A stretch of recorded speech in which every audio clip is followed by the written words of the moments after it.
salaamaaleykum sama gars yi bienvenue sur Africa-Tech. Bon, j'espère que yéen a ngi si jàmm comme ni ñu leen ko waxee woon rek bu màggal gi jàllee puisque jàll na si jàmm dañuy dellusiwaat ci suñu vidéo yi ñu nekkoon ak yéen rek. C'est la raison pour laquelle tey ñu dikk ak yéen ci benn vidéo bu am importante. tey dama lay expliquer naka ngay def boo bëggoon a copier benn texte boo xam ne déjà mi ngi ñu enregistré si benn photo.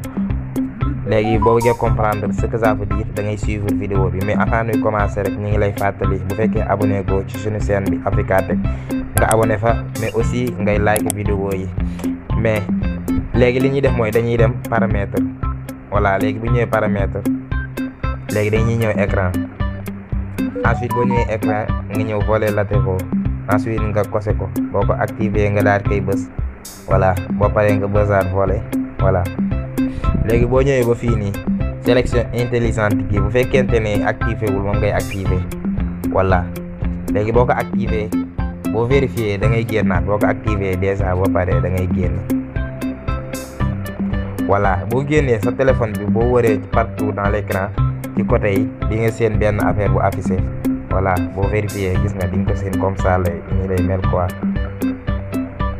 voilà. léegi boo ko bësaatee dina ñëw comme nii. léegi bu fekkente ne def na lii déjà ñu dem continuer li ñuy chercher. léegi dañuy ñëw ñu xool benn texte pour copier ko quoi, soit ñu dugg Instagram, même bu ñu neexee aussi ñu ñëw suñu galerie ñu xool, voilà. voilà léegi ñëw nañ suñu galerie. léegi ñun ñu texte bi nii la ñuy gis ñu copier ko fii nii wala même texte bi la première rangée de tes émotions. léegi lii nii buñ ci soxla rek moom la ñu bëgg a copier quoi. léegi supposons ñun ñi ngi jël bii nii. léegi li ngay def da ngay ñëw nga comme ni ma ko defee woon, voilà. boo ñëwee rectangle bi nga bës si rectangle bi,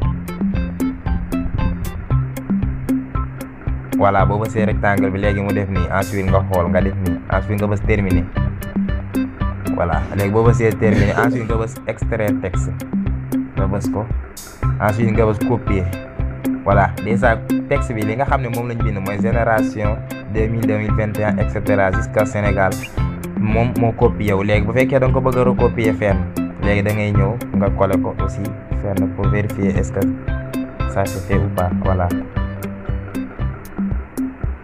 voilà gis nga automatiquement liñ doon recopier ñëw na.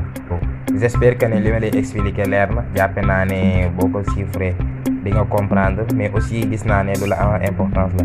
donc ñu ngi lay jaajëfal à la prochaine vidéo, merci.